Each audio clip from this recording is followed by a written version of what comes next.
best budget phone out this year. CMF Phone 2 Pro. Search now on Flipkart. Rahul तेरी वजह से पूरा plan cancel हो गया। अरे भाई रहने दे। सुन,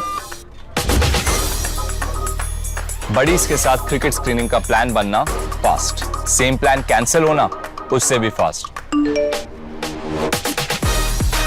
उसी क्रिकेट मैच के स्कोर अपडेट्स ESPN क्रिक इन्फो पे मिलना सुपर फास्ट स्कोर अपडेट्स के साथ और भी बहुत कुछ मिलेगा।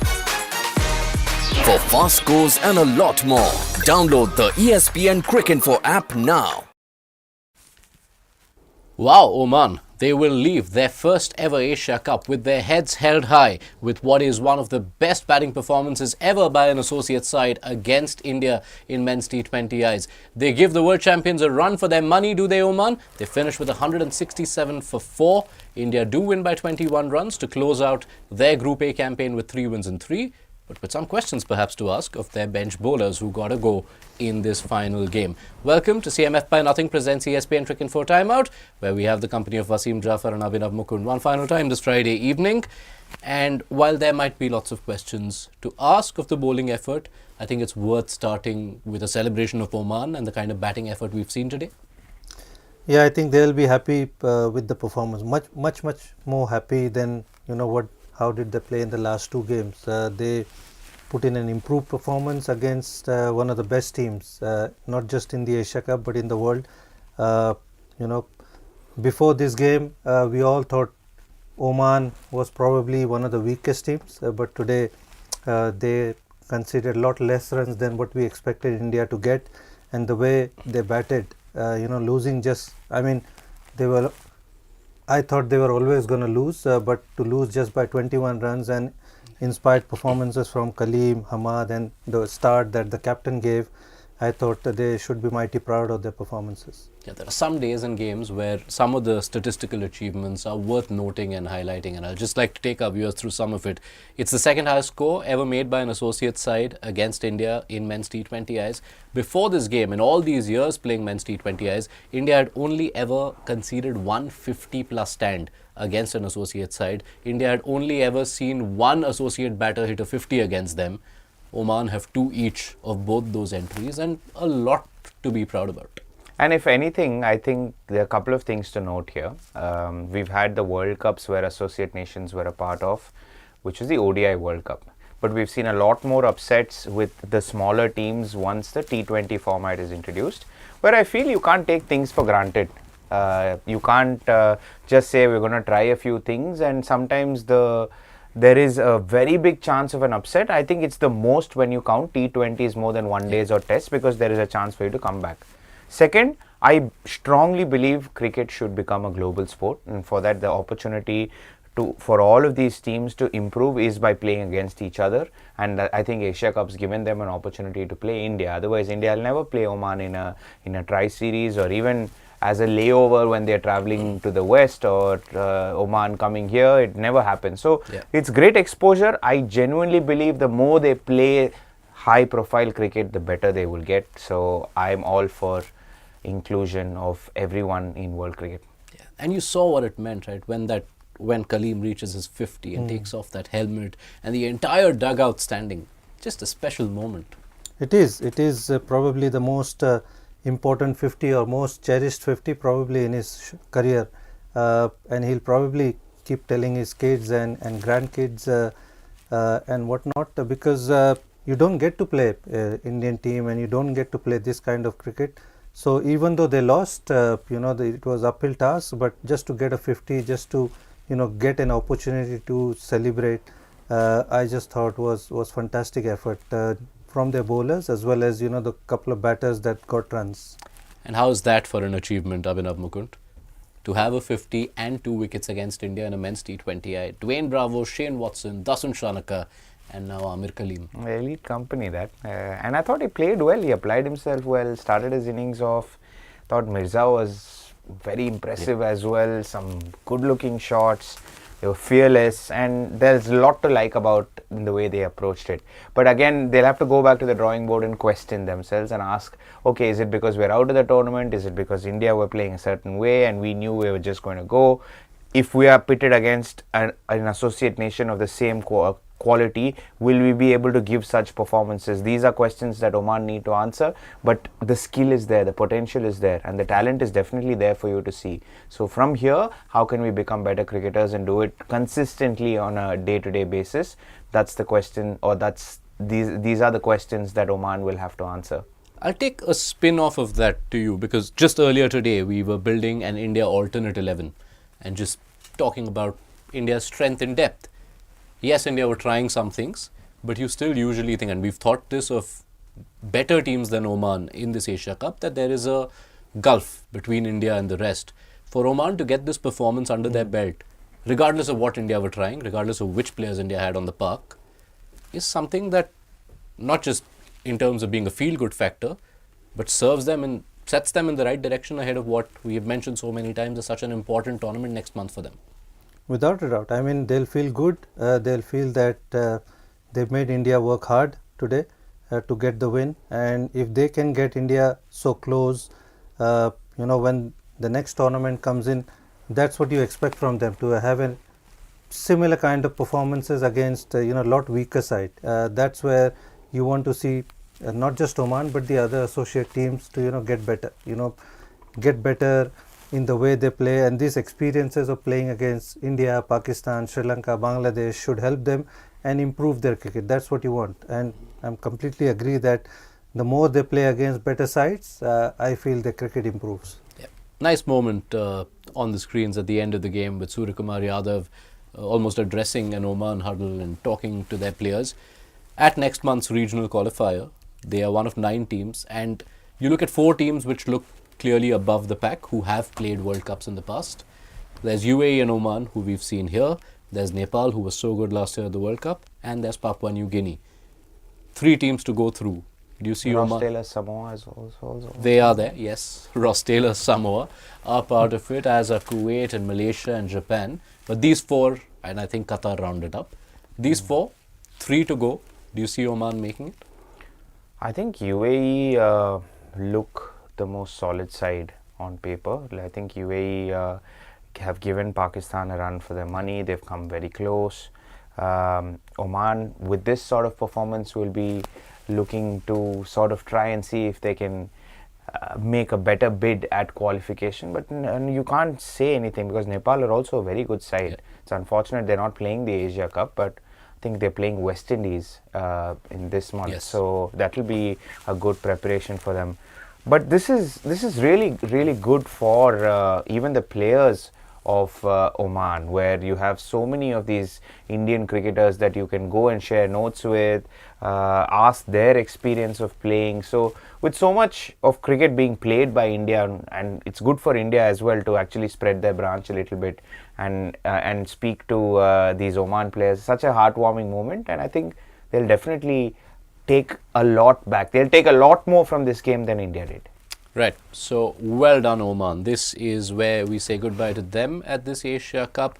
But what a spirited performance from them after what were 2 difficult defeats to start the campaign. And don't forget that this is an Oman side which has had to go through a lot of churn owing to administrative troubles between last year and the successes they had then to now at the Asia Cup.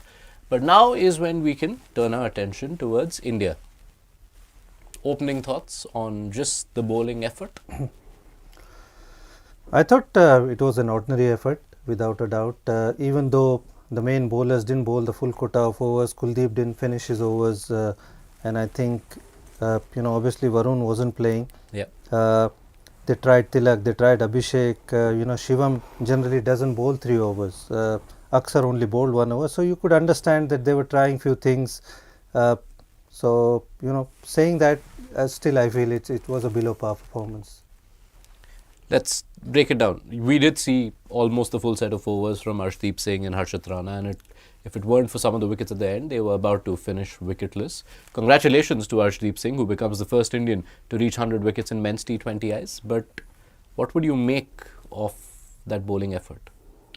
Wouldn't read too much into it because I think Hardik did his job which he's expected to do, and that's a role that he was given, which was good.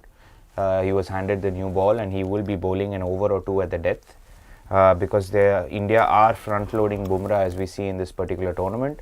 giving him 3 at the top of the innings. But other than that, again, 8 bowlers used. They're trying their options. I really hope, for India's sake, that there's nothing serious with Akshar Patel. It looked like a nasty fall when he missed that catch on the head. So let's hope there's nothing wrong with Akshar Patel, because Akshar is a very pivotal player in terms of the combination that India are choosing to play. So if Akshar doesn't play and if he's out injured, then the entire combination goes for a toss. So let's hope that there's nothing serious with him. But other than that, I won't read too much into this bowling effort at all. I just thought that India were trying a few things. Oman batted well, and I don't think India will come up with the same sort of bowling performance come Sunday against Pakistan. Was it a case of just taking your foot off the pedal? That's generally happens. I believe that when you play associate teams, you're already in the Super 4. You could understand with the kind of batting order that Indian sent out. So the intensity is always going to drop down. So I won't read too much into it, but that's what happens. I mean, come the Sunday, Indian team will be at their best, I'm sure. Is that okay to, in a game like this? Of course, you have to be prudent of the situation. Like Wasim points out, you have qualified, there's a game in 48 hours. Is it okay to, if you get the chance to put the foot off the pedal? You don't do it willingly. I don't think any cricketer likes to lose. Any cricketer they don't go on the park to not compete. But sometimes what happens is it's a circumstantial thing as well, because if you're playing Pakistan, if you're playing Sri Lanka, there are thousands of videos on their opposition batters. You're analyzing them and you're trying to get them out through the data that you already have. You're thinking, okay, what am I going to bowl to Saim Ayub, or what am I going to bowl to a Kusal Mendis?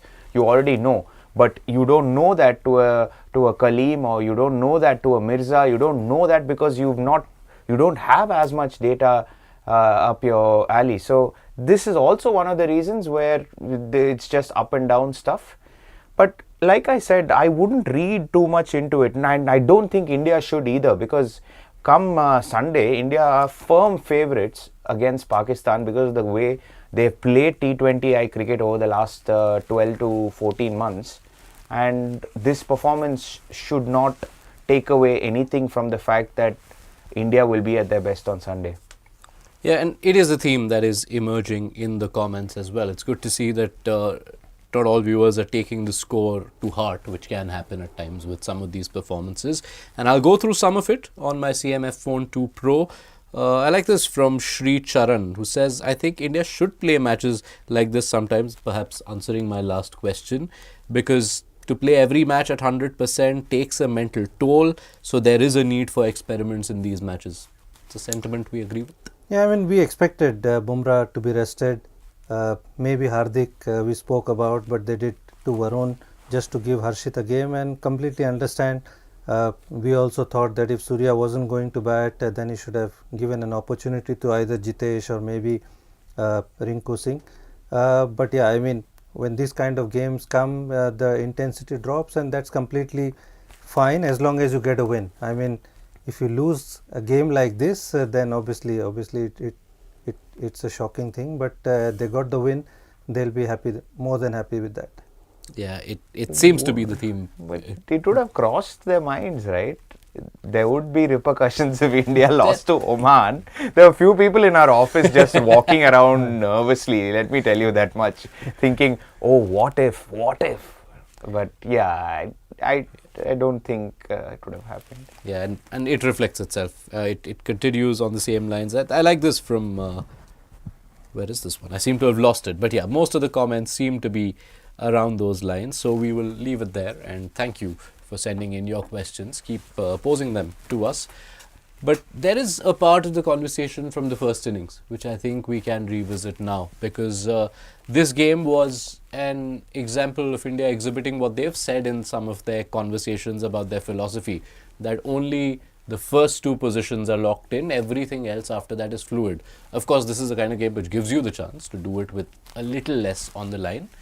But I want to understand from both of you, what are the challenges of actually implementing that fluidity in a match scenario? Whoever wants to take I'll go first actually, because I feel that this comes under a very big cloud of thoughts first.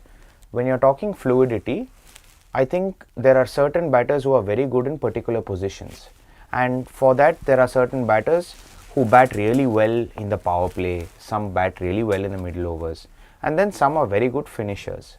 So you can't put all of them under the same cloud saying 3, 4, 5, 6, 7.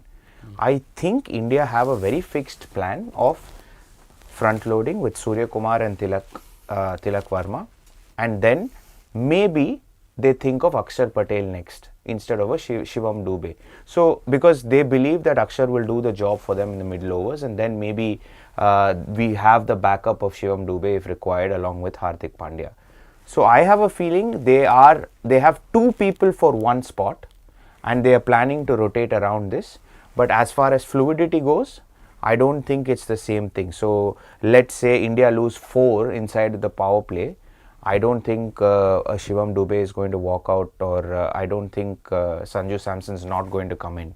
I feel they will still send Sanju Samson and then only try Shivam Dube or somebody else after that. Does the challenge of executing this philosophy, and it is wholly possible that India don't actually see this philosophy tested to the core at this Asia Cup. It is possible. Of course, you'd want to be tested as much as you could.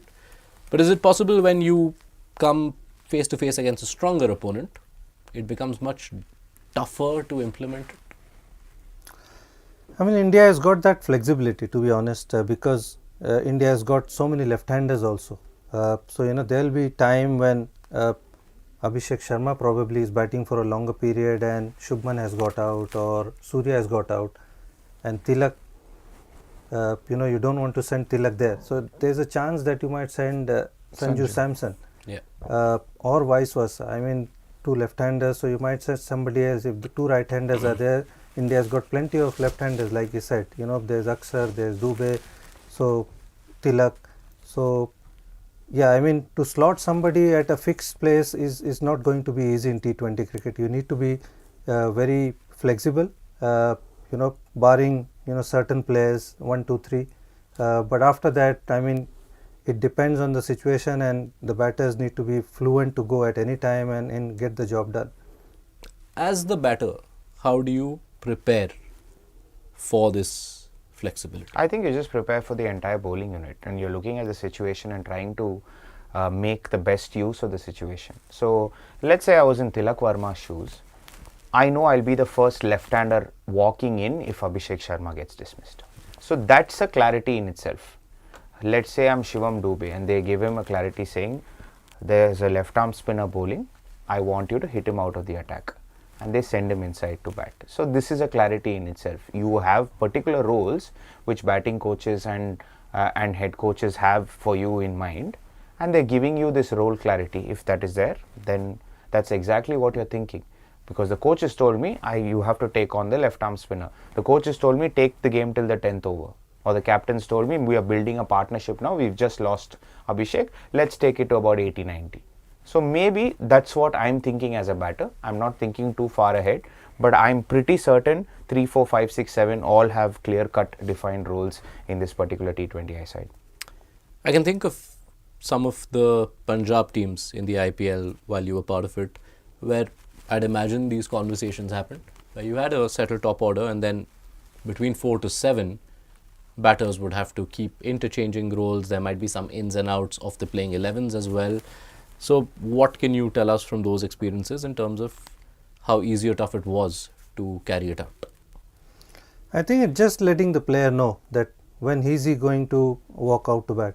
Once you've shown him the scenarios that this and this is going to happen, then you are going to walk in. If there is a 2 right-handers, the next batsman is a left-hander, so forth. I just feel that you need to make it clear to the guy, so he understands his role and he prepares well before that. So you don't want that uncertainty happening that the wicket has fallen and who's going to go. So as long as you make it clear to the batter or the guy going next, I think they are fine. You still want a little bit of certainty that I am going to go at this time. The captain and coach are not looking at me at this time, and so forth. So clear communication on part of the management, Yeah. almost as important as the skill of the batters who are going to 100%, implement. 100%. I mean, that communication is required 100% because the batter or the player or the bowler, I think they need to know what role they are playing and when they are playing. And that is exactly, is our point. And in these setups, the rope also needs to be a little longer, because with a lot of these batters then, you can't be judging them by absolute numbers. And the rope is different for each and every cricketer, Yash. This is India. And the results as well. The results also matter. Yeah. It's very important that way. You win a series and then you're not thinking of chopping and changing. But of course, heads roll when performances aren't there. It's the case with anywhere, not only in cricket, it's just the competition in our country. Getting too philosophical after 12 o'clock. It is that time of the night. I was just going to say, you say things with a smile like that, all lines can pass. Abhinav, Mukund. Yeah. Well done. And yes, I have taken note of the time, have taken stock of all the comments. Thank you for sending them in. This is where we wrap the group stage play in the Asia Cup. Abhinav, Mukund, Wasim, Jaffer, it's been a pleasure having your company. We will look forward to the next time. And that wraps it for the group stage. But the Super Fours are here. They're by the clock. It starts today. I can't even say tomorrow anymore. Bangladesh versus Sri Lanka on Saturday, followed by India versus Pakistan on Sunday. Be sure to join us just before toss time, and we will build up and set up the Super Fours for you on CMF by Nothing presents ESPN Cricket 4 Timeout. Good night. Thank you for watching.